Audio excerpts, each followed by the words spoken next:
Welcome to the review of iDrone i4W Wi-Fi FPV Quadcopter. I'm not a huge fan of Wi-Fi FPV because I don't think it's suited for the purpose personally, and I have never owned anything that does FPV through Wi-Fi.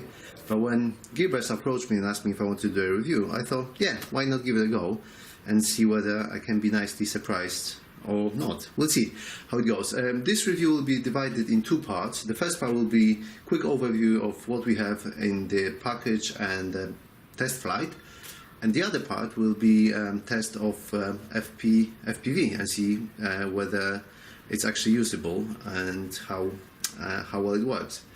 So this may look a lot like Yizhan to you, and it's not a copy of Yizhan or anything. iDrone, it's a new Yizhan. Right, so this is the package. I showed you a quick unboxing video. I'm not a huge fan of unboxing, that's why it was a little bit quick. But let's quickly see what's inside. First of all, we have the quadcopter, which, yeah, it looks like pretty much the same as the previous version of this quadcopter that was sold by Yizhan. We can see the camera and wireless transmitter module at the bottom here, and with the little antenna, which I already noticed gets a little bit in the way of removing the battery, but that shouldn't be a problem, not too much problem.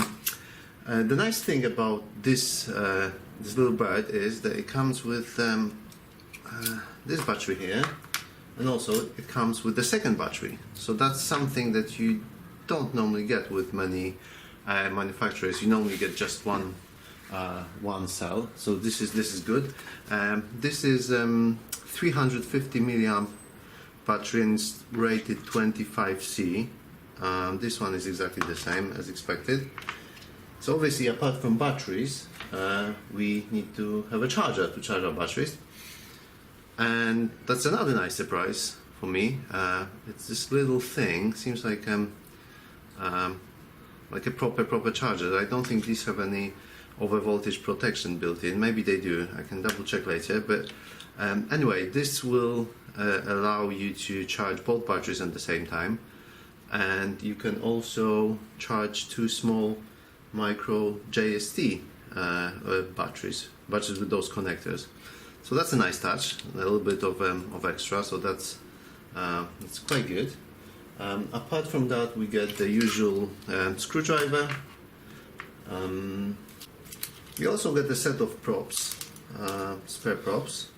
They look very similar to either JRC J1000 or Walkera Ladybird. I think they just somewhere in between. So this is our iDrone prop. This is Walkera, and this is J1000. So they touch smaller than the J1000, but I think a slightly different shape than Walkera, but very, very similar. Apart from that, we get a transmitter, which is quite nice. Yeah, it feels quite good actually. And also we get a few bits and bobs to attach our phone to the transmitter. I don't know what that is. Okay, probably that's it. And on top of that, we get two pieces of user manual and some instructions. And yeah, that's pretty much it. Yeah, so let's have a closer look at different components now and see what they feel like, the dimensions, how much they weigh, and yeah, let's have the drone itself.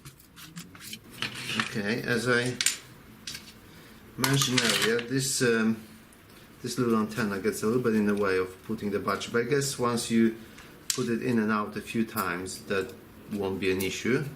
The good thing is that the pop guards are actually removable, so you can just unscrew. There's one screw here, another there, and I've already done that.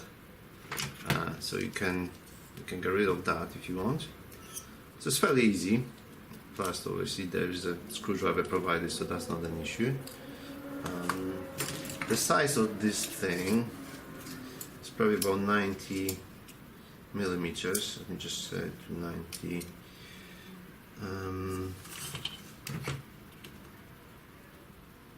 Yeah, it's touch over. I think it's 90. Yeah, 94. Say 95 millimeters.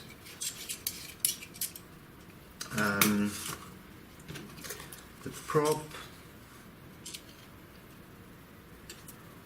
Let's see.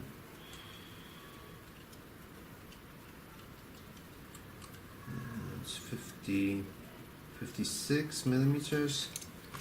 The motor, I think there's 7 millimeter ones. Yeah, 690, yeah, 7 millimeters, and they look like they are.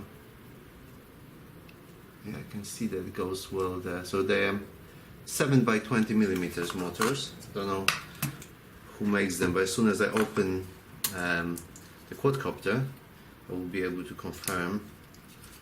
So please check the proper written review. How much does this little baby weigh, including the prop guards?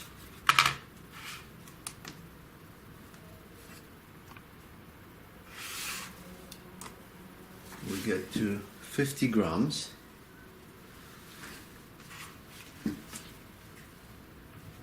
Yeah.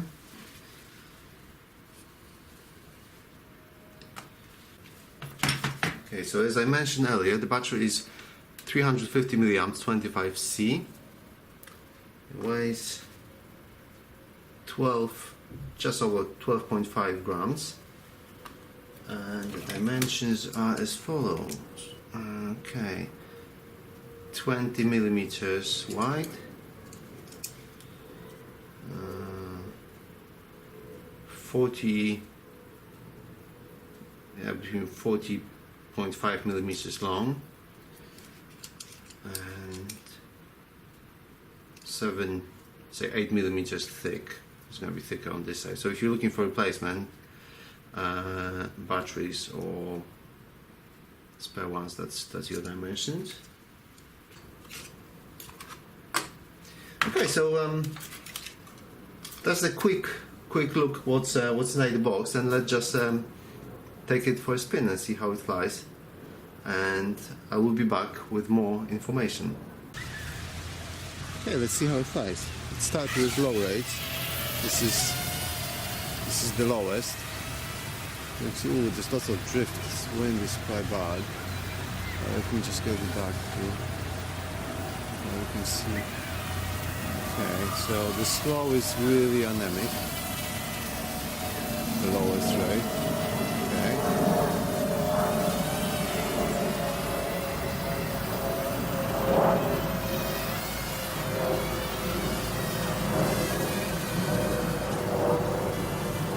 Yeah, so that's about it.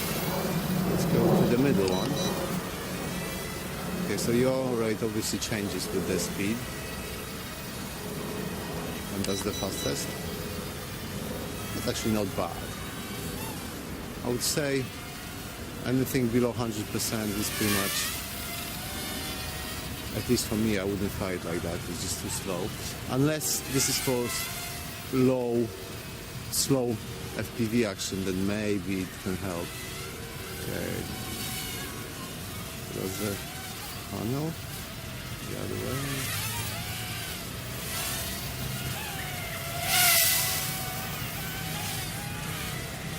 It's not bad.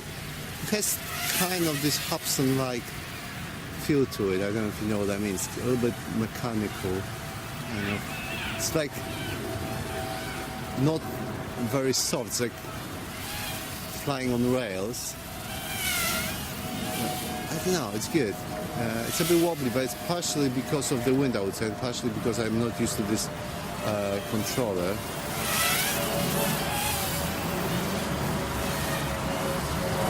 Yeah, it's not bad, but as I said, only 100% rates. Anything else is just too slow.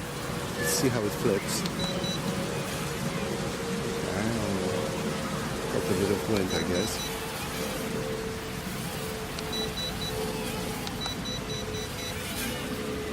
Not bad. Quite tight.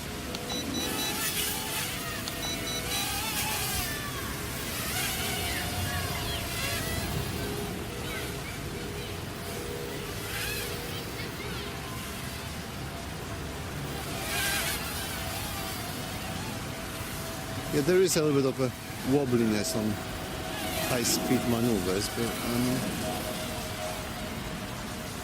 okay. So because of the wind and because this quadcopter is quite heavy, especially for 7mm motors, I thought I was gonna reshoot part of the yesterday's video without the prop guard. So obviously the yaw is not gonna change. This is middle, and this is the fast. But that's obvious. But let's see how well it flies. I think it's a bit better. I think the wind is at least as strong as yesterday, or maybe even.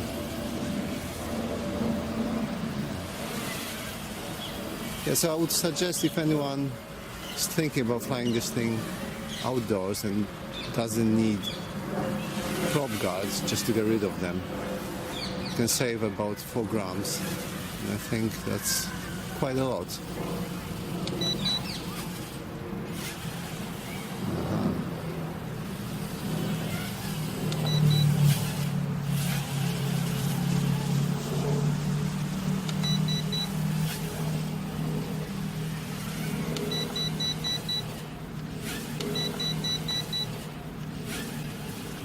That was a nice spin.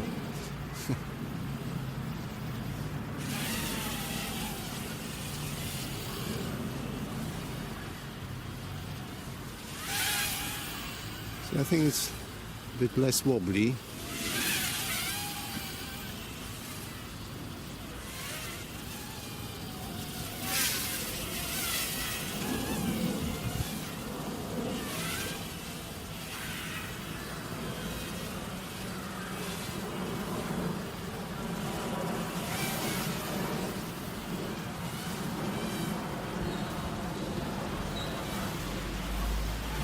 It's not bad.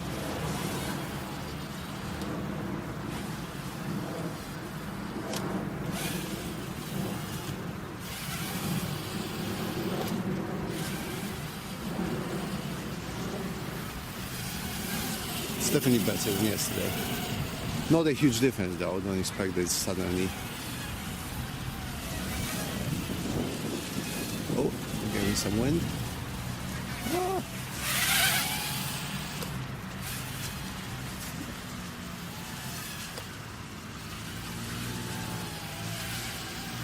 Manual flips are also possible.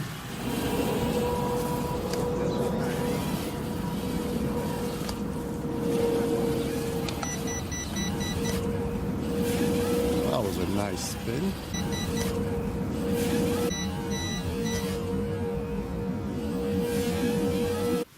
Before wrapping up this part of the review, let me just show you basic operations, how to bind this quadcopter armored, basic button functions, what they do. Alright, so to start flying you have to switch on the battery, plug in the battery, switch this one on. So now this should be bound, and to arm the motors, move the sticks up and down. So now it's armed and you're ready to go. You always start on the lower rates. If you want to go to the higher ones, you press this button once, so it goes to 60%, press it again, it goes to 100%, again back to 40%. These are trim buttons on each side, so if your quadcopter drifts to the left, you just adjust this by doing this. If it drifts to the right, you do the opposite direction, so you go to the left. The same, if it goes forward or backwards, use this trim, and yeah, that should sort out like minor minor problems. If it drifts really badly, that means that you have to calibrate your accelerometer. And to actually do that, you have to be in high rates. Let's just go to 100%, and you move both sticks down to the left and hold them for a couple of seconds. It starts flashing. That should be calibrated now. Now, if you want to switch off the lights on your quadcopter, it's actually quite nice. I haven't flown this one in the dark, but they look quite nice. You can switch them off here and back on. Also, you have those two buttons here. This one is for camera, and this is for video. Unfortunately, I don't think this actually does either video or take pictures. It says in the manual they have to provide your own micro SD card to, I would assume, to take pictures, but there's nowhere to actually put it in. So I don't think this does pictures or video. I think this only the transmitter that will do the Wi-Fi transmission of your video. You can I already checked that. You can record a video or take a picture on your phone, but it won't. Those buttons don't work with the phone. So you need to actually activate either the picture or the video from the application that you downloaded. Those buttons don't work. What's this one? This is something called, I think, orientation mode in the manual. It's pretty much home return, and it's useless. Most of the implementation of home return without the GPS, it's useless. So I wouldn't use that if I were you. However, this is headless mode, which means that your quadcopter always moves in the same direction regardless of the orientation. So if you're pushing the stick forward, it will always go forward regardless if it's that way. It's always gonna move that way. And this actually works quite well. So it's always left, right, it's always right. So if you're a beginner and if you have problems with first steps with your quadcopter, you can just use this, and it really works quite well. I didn't have any issues with that. And also this button here that activates the flips. I'm not sure if I mentioned that or not. Okay, so that's it. That's basic operation. And also you notice that I removed the prop guards from this one, and that's because they're not very heavy. They weigh about I think 1 gram each. Let me just quickly check that and verify if that's correct. So if you remove them, if you don't need them, I would suggest definitely remove them. It's for me, this quadcopter is way too heavy for 7mm motors. So okay, so the 3.4 probably with the screws is going to be about 3.6. I know. So it's just under 4 grams. It's every little helps. So if you can get rid of as much weight as possible, I would do it, and that's gonna help you a little bit. It's not gonna change flight characteristics massively, but it's gonna handle a little bit better, especially in the wind. The biggest surprise of this package is actually this controller. I didn't expect this to be so nice. It feels great in hand. This rubberized finish, it gives it a feel of higher quality. It's not bad. I actually like it. I managed to fly this quadcopter entirely with this controller, which is good because normally I cannot control anything using stock controllers. I haven't found a way to connect this one to my Devo 7E. I think they might have changed the protocol. I tried connecting using the WL Toys protocol, but it didn't work. So I need to look into that and see whether I can connect this or not. But mind you, this is perfectly fine. You won't have any problems flying this with that. Definitely, it's good. So this is a nice surprise. This flies quite well. I would say 100% rates, and it's actually quite flyable. Anything below that, I would probably only use it for FPV or any video recording rather than that. But it handles wind reasonably well. It's probably a touch on the heavy side, so definitely remove the prop guards. But I quite like the performance. As you could see in the video, it has some nice moves, so you can actually fly it very nicely. So this is the end of the first part of the review. I will be back with the second part to show you how well Wi-Fi FPV works on this one and whether it's actually usable or not. If you need more information, please visit my thread at the RC Groups forums. And thank you for watching and stay tuned.